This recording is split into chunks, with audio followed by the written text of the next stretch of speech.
Just think Mamdani would be terrible for the city. I don't support it. Not a fan. That's not what we want for New York, do we? I think it's too radical. He's an idiot. He thinks he's going to give everything free. Where's the money going to come from?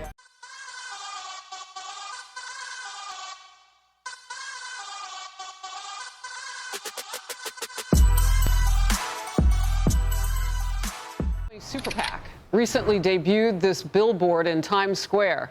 Look at this. The ad tears into Mamdani with radical socialists and urges New Yorkers to flee to Ohio. Ramaswamy is the GOP candidate for governor of Ohio, and he's in focus now. Great to see you, Vivek. First of all, I mean, having him go to Capitol Hill today, your reaction to that? Well, look, the question is, where does the Democratic Party go from here? Do they go a direction that's much more moderate, sensible, even if they disagree with us on certain policies? Or do they go the direction of a socialist party in the United States of America? That's a choice for them to make. But my own view, Harris, is that capitalism is the greatest system known to the history of man to lift people up from poverty. And we on the Republican side ought to embrace that rather than apologize for it.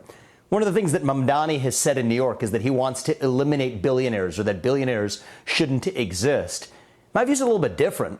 The question we should be asking is, how does every American child born in this country able to enjoy the most important things that billionaires do? Access to world-class education, the American dream, a place where we actually celebrate success rather than to villainize it. That's my vision for the future of our state, for our country. That's where the Republican Party, I hope, is headed. And the Democrats are lost in the wilderness, but we'll see where their chips end up landing, whether it's in the socialist lane that he's taken New York City. Look, Vivek, I know a big part of what you talk about, too, is public safety. I mean, it's not just in our vernacular right now. It's part of life after an open border for 4 years with millions of people coming in that we couldn't vet. Yeah. But it also means more protection in law enforcement, too. I want to take a closer look at some of Zohran Mamdani's agenda. He has several social media posts from him calling to decarcerate criminals being held in New York City. Mamdani's campaign website says he'll ensure our immigrant New Yorkers are protected by strengthening our sanctuary city apparatus, getting ICE out of all city facilities and ending any cooperation, increasing legal support, and protecting all personal data. He is also clear about what he thinks about the city's wealthiest. As Vivek, you just pointed out. Let's listen and watch here. Do you think that billionaires have a right to exist? I don't think that we should have billionaires because, frankly, it is so much money in a moment of such inequality. I look forward to work with everyone, including billionaires, to make a city that is fairer for all of them. So you won't have that tax revenue from billionaires. You won't have the dreamers who employ so many people. I mean, what is he going to run and encounter? You don't want billionaires, but you're going to sit at the table to work with billionaires? This guy's a moron. I don't like this guy. He's going to destroy New York if he gets elected there. Of people who are unhappier than they are now? Well, look, the fact of the matter is that New York City actually used to be the place where the most successful people around the planet and around the country actually gravitated. I was one of those people, Harris. I grew up in Ohio. I went to Harvard for college. But when I graduated, I went to a New York City that was the seat of positive ambition and success and achievement in America. Sadly, that New York City is now behind us with de Blasio, now maybe with Mamdani completing the curve. But it also shows in the country that local and state leadership actually does matter. And on a positive note, Harris, this is what makes America great, is that you could still move. I mean, we have mobile citizens across the country. People have left New York in droves. That's part of why I'm running for governor of Ohio, is that I think we need new homes in the heart of the country that celebrate that spirit of ambition. That's exactly what's going to happen in New York City if a guy like this becomes mayor. But the beauty is in the United States, there are still going to be other places, including like my home state of Ohio that I'm going to lead, where people can actually head to still celebrate that American spirit. That's what I want to see. And on the rule of law, which you brought up, that's something that unites us as Americans. I don't care if you're a Democrat or Republican. Most people in this country don't want crime on the streets, don't want the abandonment of the rule of law with crime and property theft. Most Americans agree on that. That's actually something that unites us. And I think, Right. for example, us in the Republican Party, we can do an even better job of celebrating that in a positive way to make this crazy Mamdani-esque left-wing vision for New York City seem like the fringe that it is. Look, I used to think when politicians said, come to my state, that maybe people wouldn't go. But look at California. I mean, people are leaving in droves. So I get it. And Ohio's a beautiful place. You know I'm a fan. You know what? Let's talk about what Mamdani has just said in just the last 24 hours. That he will no longer say the words, globalize the intifada. Wouldn't say he didn't believe them. Wouldn't be challenged on that. But that he would discourage other people from saying it. And so now he met with some of the richest people in the city, business people in the city yesterday. He's on Capitol Hill today, supposed to meet with more business leaders as well. What's your take on his point of view, his radicalized socialism? The president says he's communist, not too far from that if you're reading the definition. What's your take on if this spreads to other cities? Yeah, look, I don't know him in particular, but what I will do is speak about the broader ideology. There's two competing visions for the future of the country. One is a vision where we celebrate success and we embrace it. The alternative vision is one where we penalize success and celebrate victimhood instead. That's the direction that sadly the country has gone for so much of the last 4+ years. That being said, we have an opportunity to choose a different vision. And I do think that the fact that he's the Democratic frontrunner, the Democratic nominee now in New York, is actually helpful to the country to see that contrast. Because historically, what you might have is Democrats talking out of two sides of their mouth, confounding that vision. Frankly, I think we now have an opportunity to see a stark choice and leave it to the people, not just in 2025 in New York, but in 2026 across the country.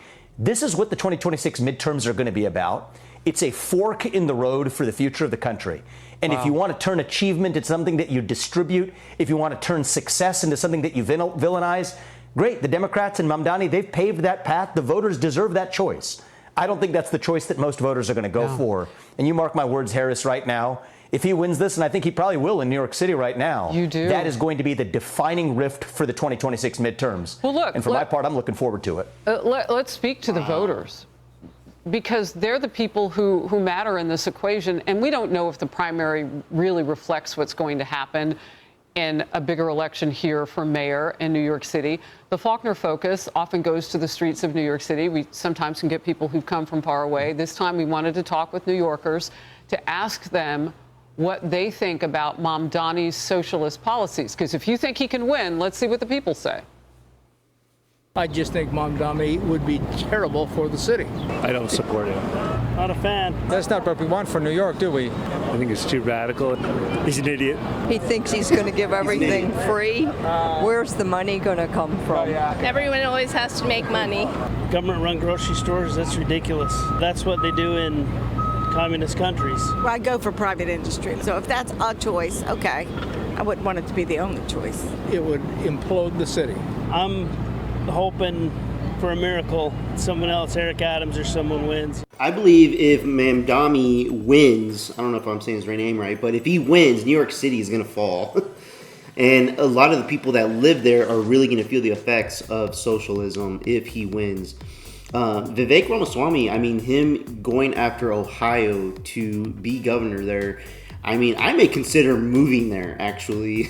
He is actually somebody that I wanted to win the presidency. I wanted him to be the president.